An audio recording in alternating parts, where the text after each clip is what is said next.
नमस्कार, आप देख रहे हैं जन टीवी में प्रीति शर्मा आपके साथ। खबरों को विस्तार से भी जानेंगे, लेकिन शुरुआत करते हैं हेडलाइंस के साथ। सीएम धामी ने यमुना की आरती और घाट निर्माण का किया शिलान्यास। एडीडीए करेगा 14 करोड़ में निर्माण, घाट पर होगी यमुना की आरती।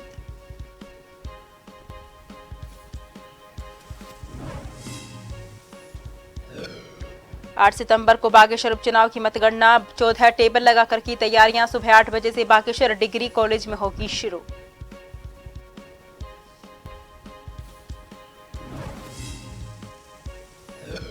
लोहाघाट में मनाया गया महाराज दिवस। पूर्व सैनिक और वीर नारियों ने धूमधाम से किया कार्यक्रम आयोजित। 1965 के भारत पाक युद्ध में सेना की 9 कुमाऊं रेजिमेंट के हैं प्रतीक।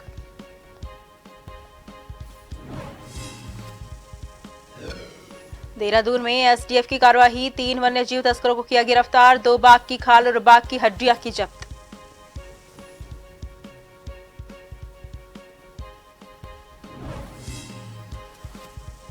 उत्तराखंड में कृष्ण जन्माष्टमी की धूम। गंगोत्री में धूमधाम से मनाया गया उत्सव। बद्रीनाथ और केदारनाथ में रही धूम।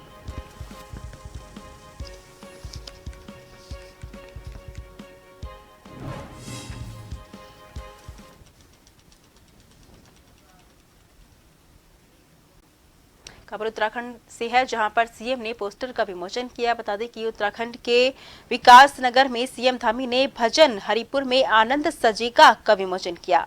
जोनसार बाबर के बॉलीवुड गायक अभिनव चौहान ने भजन गाया है। सीएम धामी ने लोक पंचायत के कार्यों को सराहा। सीएम धामी ने हरिपुर में जमुना कृष्ण धाम का भी शिलान्यास किया। साथ ही हरिपुर में सीएम धामी ने यमुना घाट का शिलान्यास किया। 7.5 करोड़ रुपए में यमुना घाट बनेगा।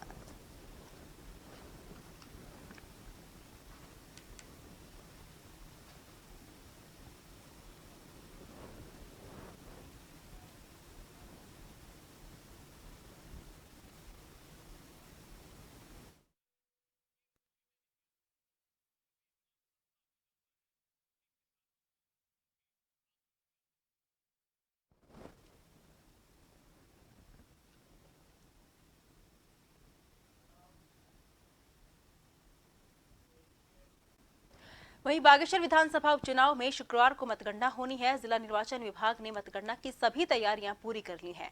सुबह 8 बजे से बागेश्वर डिग्री कॉलेज में मतगणना शुरू हो जाएगी, जिसके लिए सभी सुरक्षा व्यवस्था चाक चौबंद कर दी गई है। मतगणना के लिए 14 टेबल लगाई गई हैं। बता दें कि बागेश्वर उपचुनाव में 56.88% मतदान हुआ है और बीजेपी, कांग्रेस सहित 5 प्रत्याशी मैदान में हैं। विधानसभा चुनाव में कम मतदान यहां हुआ है, इसलिए बीजेपी और कांग्रेस दोनों दलों में कांटे की टक्कर देखी जा सकती है। मतगणना से पहले आज सभी मतदान कर्मियों को डिग्री कॉलेज सभागार में ट्रेनिंग दी गई। साथ ही उन्हें सुबह 6 बजे मतगणना स्थल पर पहुंचने के निर्देश भी दिए गए।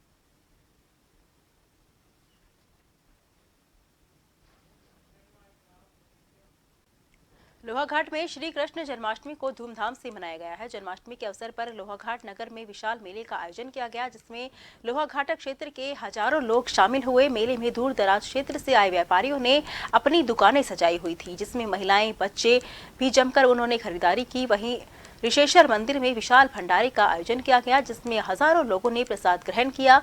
साथ ही ऋषेश्वर मंदिर में चल रही भागवत कथा का भी हवन यज्ञ के साथ समापन हुआ। मेले में सुरक्षा व्यवस्था को लेकर पुलिस ने एसओ मनीष खत्री के नेतृत्व में कड़े बंदोबस्त किए थे। मेला सकुशल और शांतिपूर्ण तरीके से संपन्न हुआ, जिसके बाद पुलिस और प्रशासन ने राहत की सांस ली।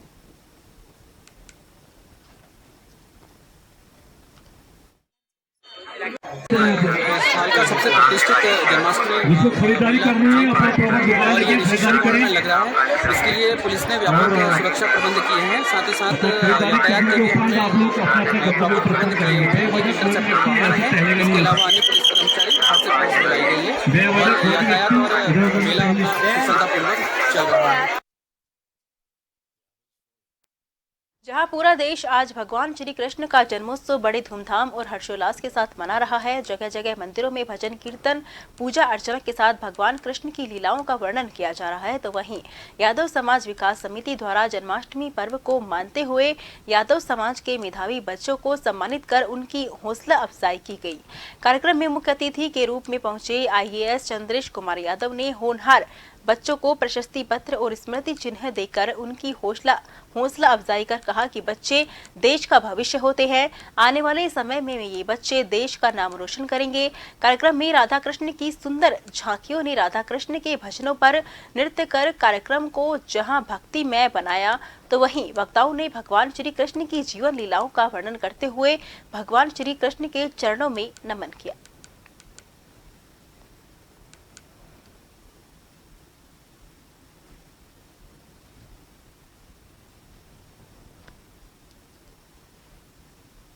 हमारे भारत देश में जाट रेजिमेंट है, राजपूत रेजिमेंट है, तो हमारे समाज की भी एक मांग बहुत लंबे समय से चली आ रही है कि हम भी ये चाहते हैं कि हमारे समाज के लिए एक अहीर रेजिमेंट हमारे समाज को उत्थान करने का काम करेगी, उसका मनोबल बढ़ाने का काम करेगी। और हमारा देश ही नहीं, पूरा विश्व जगत जानता है कि रेंग जिला में 135 यादव थे।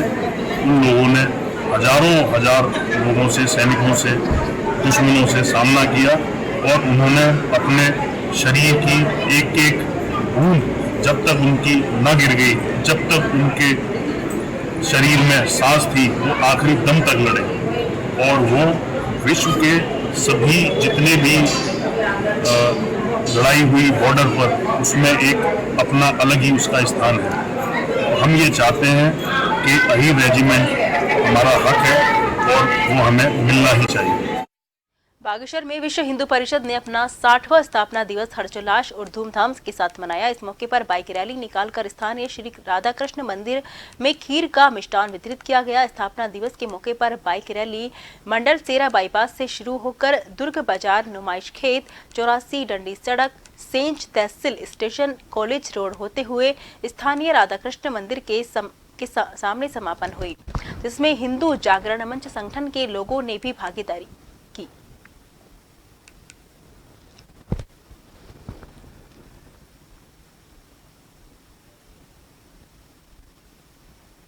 उन्नीस में 29 अगस्त को इसकी जो है संतों के आशीर्वाद से स्थापना की थी।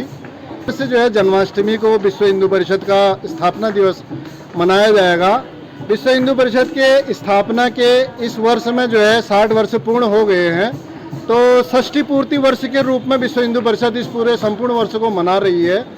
और विश्व हिंदू परिषद एवं बजरंग दल के द्वारा जो है षष्ठी पूर्ति वर्ष के उपलक्ष्य में समूचे देश में जो है धर्म जागरण, हिंदू जागरण के कार्य किए जा रहे हैं। जिसी स्थापना दिवस के उपलक्ष्य में हमने बागेश्वर में हिंदू बजरंग दल के और विश्व हिंदू परिषद के समस्त हिंदू युवाओं के एक जो है बाइक रैली यहाँ पर का आयोजन किया गया।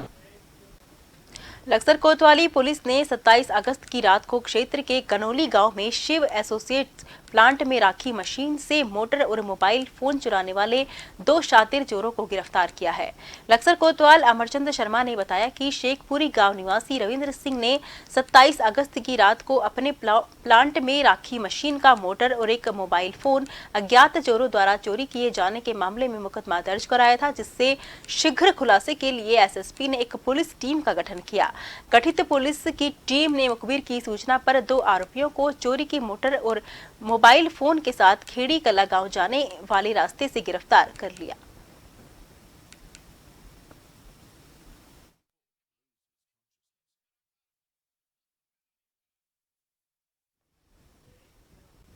उत्तराखंड के रुड़की के सालियर ग्राम से झबरेड़ा थाना क्षेत्र के कोटवाल गांव में शादी समारोह में शामिल होने जा रहे 2 युवकों की बाइक थाना झबरेड़ा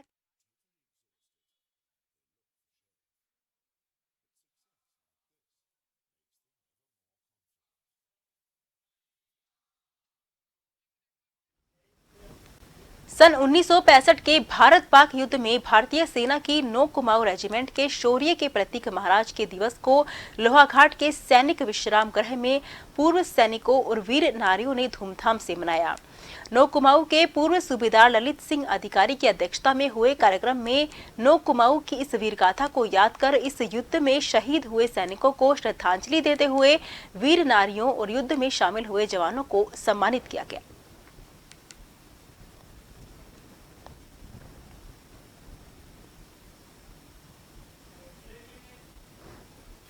धारचूला से अगस्त में हमें लड़ाई के लिए वापस पश्चिमी बॉर्डर पर भेजा गया। 7 सितंबर को उससे पहले हम लोग माधोपुरा में पठानकोट के आगे माधोपुरा पहुंचकर 2 दिन का रेस्ट किया और वहाँ पर अपना पूरी लड़ाई की तैयारी करी। उसके बाद हमें 7 सितंबर के दिन लड़ाई के लिए करने का आदेश मिला और 7 सितंबर के दिन में और रात को 12 बजे के आसपास हमने महाराज के में कब्जा किया। महाराज के में कब्जा करने के दौरान हमारे 3-4 सैनिक एक्सपायर हुए और कई सैनिक घायल हुए। रात में ही हमने फिर इसको कब्जा करने के बाद महाराज के गांव में ही अपना डिफेंस किया। खबरों का सिलसिला जारी रहेगा, फिलहाल लेते हैं छोटा सा ब्रेक।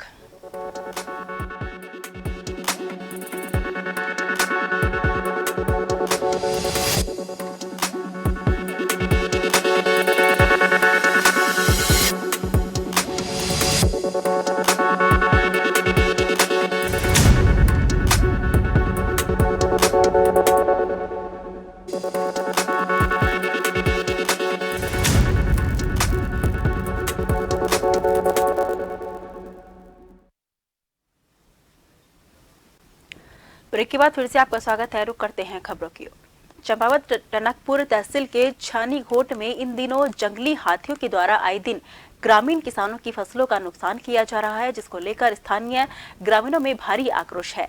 स्थानीय ग्रामीणों का कहना है कि उनके द्वारा कई बार वन विभाग के अधिकारियों से गांव की रक्षा हेतु सोलर फेंसिंग लगाने की गुहार लगाई गई है, लेकिन अभी तक वन विभाग द्वारा इस संबंध में कोई भी कार्यवाही नहीं की गई है।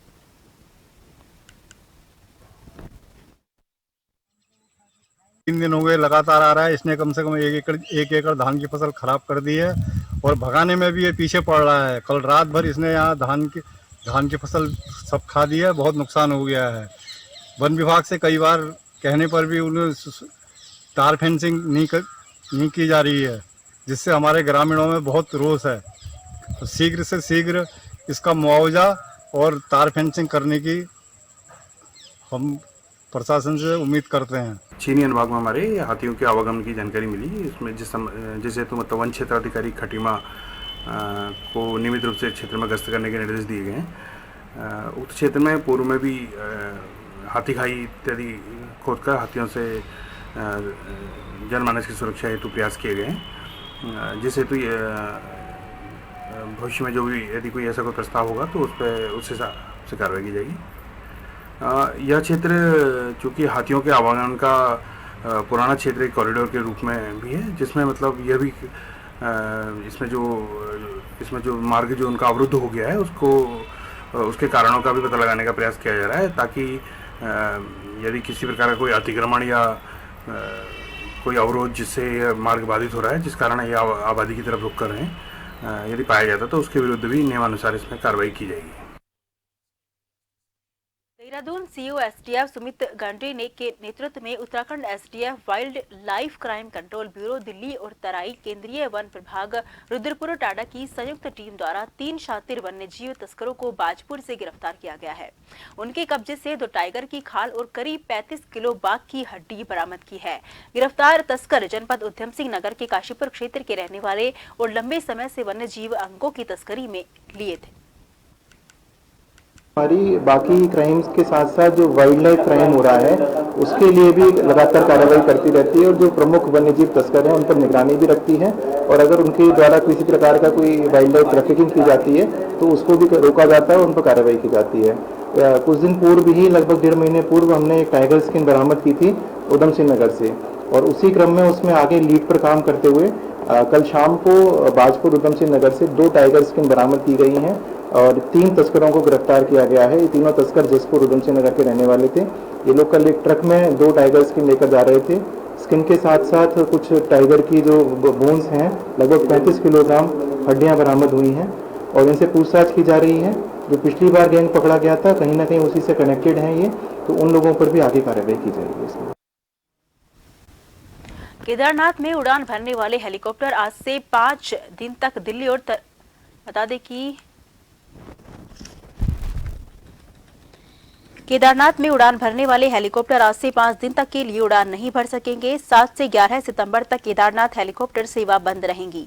दिल्ली में G20 शिखर सम्मेलन की वजह से केदारनाथ हेलीकॉप्टर सेवाएं बंद रहेंगी, क्योंकि सभी हेलीकॉप्टर दिल्ली के लिए बुक किए गए हैं। इन 5 दिनों के लिए केदारनाथ जाने वाले श्रद्धालु केवल पैदल मार्ग से ही यात्रा कर सकेंगे। बता दें कि केदारनाथ में जो हेलीकॉप्टर कंपनियां सेवाएं देती हैं, जिनके माध्यम से बड़ी संख्या में श्रद्धालु फाटा, सिरसी, गुप्तकाशी से केदारनाथ के दर्शन के लिए जाते हैं। पिछले 3 महीने से बरसात की वजह से कुछ कंपनियां अपनी सेवाएं नहीं दे पा रही थी, लेकिन सितंबर महीने में बरसात कम होने की वजह से फिर से कंपनियों ने अपनी सेवाएं देना शुरू कर दिया है। बड़ी संख्या में श्रद्धालु हेलीकॉप्टर के जरिए बाबा केदारनाथ के दर्शन के लिए जा रहे थे, लेकिन अगले 5 दिन तक ये सभी हेलीकॉप्टर सेवाएं फिर से बंद कर दी जाएंगी।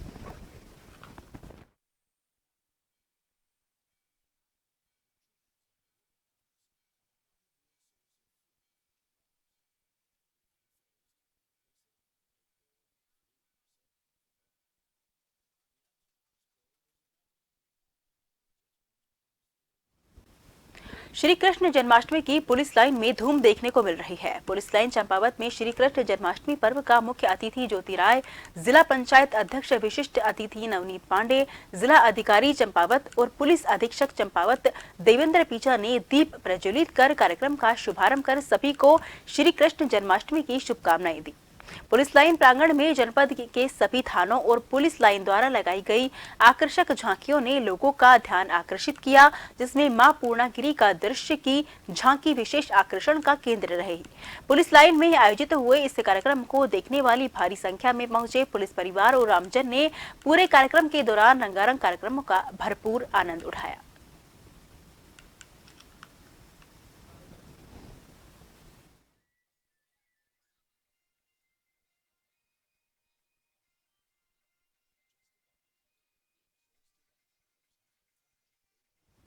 विगत 14 वर्षों से लगातार बड़ागांव में सरस्वती शिशु मंदिर में प्रधानाचार्य के रूप में कार्यरत अव्वल सिंह नेगी का विदाई समारोह का आयोजन बड़े ही धूमधाम से किया गया। विदाई समारोह का आयोजन स्वयं बड़ागांव के स्थानीय ग्रामीणों ने किया। इस दौरान बड़गांव सहित अन्य गांव के स्थानीय ग्रामीण भी इस विदाई समारोह में सम्मिलित रहे। विदाई समारोह के दौरान कई महिलाएं और पुरुष पल भर में भावुक हो गए।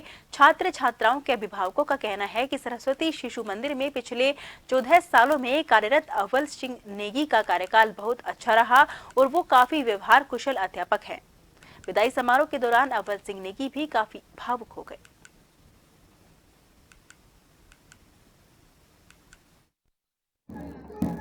बहुत बहुत धन्यवाद। आज इस कार्यक्रम में आए हैं और मुझे आज बहुत ऐसा एहसास हो रहा है कि इस प्रकार से मेरे को व्यक्त करने में मुझे ऐसे कोई शब्द नहीं है। इस प्रकार से मैं सही सम्मानित जनता का समाजवादी भवन समिति का इस प्रकार से संगठन करूँ और मैं मुझे कम से कम 14 वर्ष यहाँ पर हम हैं और इस 14 वर्ष में मैं सहयोग और प्यार जो आशीर्वाद गाँव में दिया, इसे मैं आजीवन इसमें रखूँगा। और मैंने बोला चाहे कि भाई मैंने कभी ऐसा नहीं सोचा कि मैं जो है बाहर की बात है, मैंने अपने क्षेत्र में हमारे विद्यालय के प्रधानाचार्य श्री अव्वल सिंह नेगी जी का सेवानिवृत्त हो रहे हैं। जो भावपल आप सभी उसके उदाहरण हैं। आपने जो भीड़ देखा, हमारे प्रधानाचार्य मृदुभाषी थे, कर्मठ थे, उनका व्यवहार गांव के प्रति, उन्होंने कभी विद्यालय को अपना विद्यालय नहीं समझा, अपना परिवार समझा और उसका उदाहरण ये बच्चे हैं, ये अभिभावक जो भीड़ आपने देखी है। और हम विद्यालय परिवार की ओर से, पूरी गांव की ओर से अपने प्रधानाचार्य जी के उज्जवल भविष्य की कामना करते हुए हल्द्वानी में काठ गोदाम हैडाखान सिमलिया मोटर मार्ग के 1 साल बाद भी नहीं बनाए जाने पर जनप्रतिनिधियों ने प्रेस वार्ता की। उन्होंने कहा कि अधिकारियों और सरकार पर आरोप लगाए और कहा कि अधिकारियों और नेताओं ने सिर्फ इस मार्ग को निरीक्षण के लिए पिकनिक स्पॉट बनाया है, जबकि 200 गांव को जोड़ने वाला ये मार्ग 1 साल बाद भी नहीं खुल पाया है। केवल वैकल्पिक मार्ग पर यहां की जनता निर्भर है और वो भी बरसात में ज्यादातर बंद रहता है। पूर्व दर्जा राज्य मंत्री हरीश पनेरू ने कहा कि इस बार ग्रामीण केवल सांत्वना और आश्वासन से नहीं मानने वाले, इस बार अब बड़ा आंदोलन किया जाएगा और जेल जाने से भी वो अब नहीं डरेंगे। 14 नवंबर 2022 को सड़क भूदशाओं से कारण टूट गई। तब से लेकर आज तक वहाँ पर सरकार, केंद्रीय मंत्री अजय भट्ट जी, वहाँ के विधायक जी, commissioner Kumaon, chief engineer PWD, प्रभारी मंत्री, तत्कालीन जिलाधिकारी, ये सारे लोगों ने उस क्षेत्र को फोटो जोन घोषित कर रखा है। वहाँ पर जाते हैं और फोटो खिंचा के पिकनिक स्पॉट हम कह सकते हैं और आ जाते हैं। आज तक उस सड़क पर ये वन विभाग को भूमि ट्रांसफर नहीं हो पाई कि नहीं। फिलहाल के लिए मुझे दीजिए इजाजत। देश भर की तमाम खबरों के लिए आप लगातार देखते रहिए जन टीवी, क्योंकि हम हैं जन जन की आवाज।